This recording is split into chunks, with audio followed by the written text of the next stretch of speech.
नमस्कार दोस्तों, मैं आपका होस्ट विक्रांत जोशी आपका स्वागत करता हूं मैं आरएम शॉर्ट्स में, जिसमें हम लेकर आते हैं दिन भर की स्पेस और डिफेंस न्यूज की टॉप 3 खबरें। तो चलिए जान लेते हैं। दोस्तों, हमारी पहली और दूसरी न्यूज नेवी से संबंधित होगी। एक एनुअल प्रेस कॉन्फ्रेंस में भारतीय नौसेना प्रमुख एडमिरल सुनील लांबा ने बहुत सी चीजें क्लियर की हैं, जिसमें से 2 खबरें आपके लिए जानना बहुत ज्यादा जरूरी है। इसमें पहली खबर है इंडिजिनस आईएनएस विक्रांत को लेके। आपको पता होगा कि ये इंडिजिनस एयरक्राफ्ट कैरियर अभी बन रहा है और इसके बनने की उन्होंने संभावना जताई है, इसको कमीशन करने की उन्होंने संभावना जताई है 2020।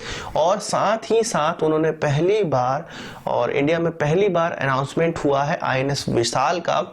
उन्होंने कहा है कि 2020 में जब हमारा पहला इंडिजीनियस एयरक्राफ्ट कैरियर तैयार हो जाएगा तो हम अपने दूसरे इंडिजीनियस एयरक्राफ्ट कैरियर पर जुट जाएंगे, जिसमें कि 10 साल का समय लगने वाला है, जिसको बनने में 10 साल का समय लगने वाला है। उन्होंने कुछ इसकी डिटेल और क्लियर की है। उन्होंने कहा है कि 65,000 टन का कैपेसिटी वाला यह एयरक्राफ्ट कैरियर होने वाला है आईएनएस विशाल।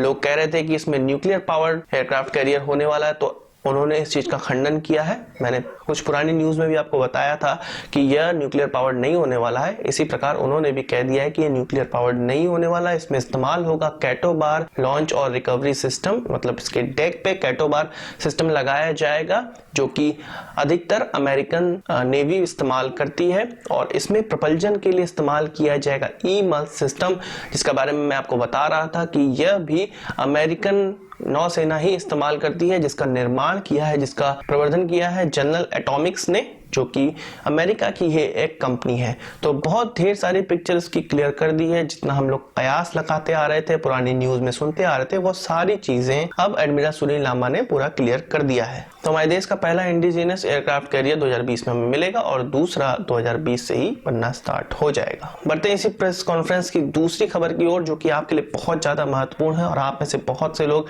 कमेंट में पूछते हैं कि तेजस MK2 का क्या हुआ। तो इसी से संबंधित उन्होंने बताया है और उन्होंने और इंडियन नेवी ने इसका सपोर्ट किया है तेजस MK2 का, और कहा है कि इसमें इंडियन नेवी का 40% शेयर है और हम चाहते हैं कि यह जरूर बने और इस पर काम भी हो रहा है। उन्होंने यह भी बताया कि RFI जो जारी की गई है 57 एयरक्राफ्ट के लिए, जिसको एयरक्राफ्ट कैरियर से लॉन्च किया जा सके अपने आईएनएस विक्रांत और आगे आने वाले आईएनएस विशाल के लिए, तो उसमें 4 कंपनियां अब फाइनल की जा चुकी हैं। इन 4 कंपनियों में से ही कोई ना कोई प्लेन लिया जाएगा। आपको पता होगा कि FA-18 का नाम भी उसमें है, रफेल मरीन वर्जन का भी नाम उसमें है, सैप के ग्रिफिन के मरीन वर्जन का भी नाम उसमें है और MiG-29K का नाम है उसमें। तो इन चारों में से सेलेक्ट कर लिए जाएंगे एयरक्राफ्ट।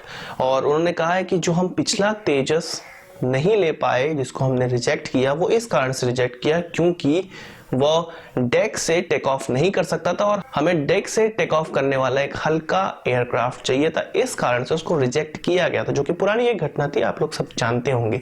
और उन्होंने समर्थन किया कि तेजस MK2 जब बनेगा उसमें जितने भी हमने संशोधन बताए हैं वो लग जाएंगे, वो पूरे हो जाएंगे, तो उसको जरूर शामिल किया जाएगा भारतीय नौसेना में और हम उसके पक्षधर हैं। तो बहुत अच्छी बात है कि इंडियन नेवी उसका पक्ष ले रही है और तेजस MK2 जरूर बनने वाला है। दोस्तों, अगली खबर बहुत चर्चित खबर है और 1-2 दिन से बहुत ही ज्यादा हाइप क्रिएट किए हुए है। वह है यूरोफाइटर टाइपून को न लेने का फैसला और रफेल को लेने का फैसला भारतीय सरकार का। एक खबर और कुछ पेपर्स निकल कर आए हैं, जिसमें 2016 की घटना यह है जब रफेल की डील साइन होने वाली थी, उससे 1-2 महीने पहले यूरोफाइटर टाइपून को सामने रखा गया था, जिसको 3 देशों के द्वारा बनाया जा रहा है, जर्मनी, ब्रिटेन और इटली के द्वारा संयुक्त रूप से बनाया जा रहा है।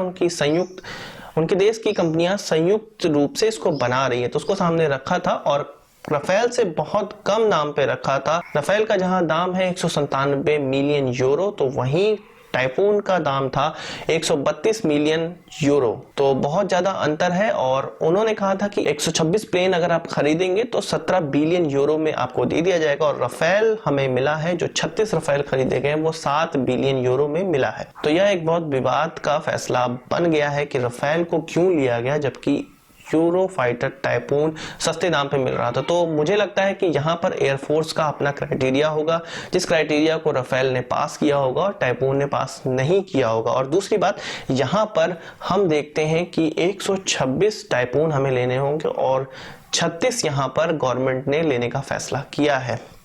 तो मैं किसी की तारीफ नहीं कर रहा और मैं किसी के इस फैसले का पक्ष भी नहीं ले रहा, और ये अगर गलत है तो गलत होना चाहिए। यहाँ पर एक बात सोचने वाली है कि यदि हमारे पास 17 बिलियन यूरो नहीं होंगे, अगर हमारे पास 7 बिलियन यूरो है तो उतने में ही हमें प्लेन खरीदने होंगे, ना कि हम 17 बिलियन की तरफ जाएंगे, जो कि 126 प्लेन हमें खरीदनी थी।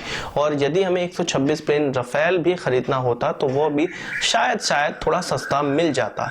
तो बात यहाँ पर क्वांटिटी की होती है। जब हम कोई चीज़, आप सभी जानते होंगे, क्वांटिटी कम में लेंगे तो महंगी पड़ती है, और ज़्यादा लेंगे तो सस्ती पड़ेगी। और एक बात और, टाइपून की एक और बात निकल कर सामने आई थी कि वो पूरा का पूरा टेक्नोलॉजी ट्रांसफर करने को तैयार थे और पूरी की पूरी भारत में प्रोडक्शन लाइन लगाने को तैयार थे, जबकि राफेल हमें फ्लाई अवे कंडीशन में मिल रहा है। यदि और राफेल हम बुक करते हैं और राफेल का कॉन्ट्रैक्ट देते हैं फ्रांस को, तो वो हमें मेक इन इंडिया के तहत मिलेगा। तो बहुत ज़्यादा कंफ्यूजन यहाँ पर है कि किस चीज़ को लेना चाहिए था, किस चीज़ को नहीं लेना चाहिए था। सरकार ने गलत फैसला लिया। ये मुझे लगता है कि अभी के समय चुनाव को देखते हुए एक पॉलिटिकल प्रोपेगेंडा है इन सब चीज़ों को उड़ाना अभी के समय, क्योंकि ये घटना सब 2015 और 16 की है। जब इस प्रकार की घटनाएं हुई थी तो उस समय इन बातों को सामने क्यों नहीं रखा गया था। और इस तरह से बहुत से चीज़ों के चुनाव में हम खुद ही सोचते हैं कि जब हमें कुछ सामान खरीदने होते हैं, चाहे वो 200 से लेकर 250 का सामान हो, उसी रेंज में हमें कई सामान मिलते हैं, पर हम अपनी रिक्वायरमेंट को देखते हुए कोई सामान को ले लेते हैं। तो इसमें भी मुझे लगता है कि एक चुनाव है जिसमें कि राफेल को बस चुन लिया गया, और बाकी की तो आगे ही इन्वेस्टिगेशन बताएगी। यदि कोई इसमें गलत हुआ है तो उसको जरूर गलत ही कहा जाएगा। तो आज की इस वीडियो के लिए बस इतना ही। आशा करता हूँ आपको वीडियो पसंद आया। अगर आप इसको एक बड़ा थम्स अप जरूर देंगे। इस वीडियो से संबंधित कोई सवाल या सुझाव हो तो कमेंट बॉक्स में जरूर लाइएगा, और यदि आपने हमारे चैनल को सब्सक्राइब नहीं किया है तो उसे भी कर लीजिए, क्योंकि हम इस प्रकार की वीडियो लाते रहते हैं। नमस्कार, थैंक यू।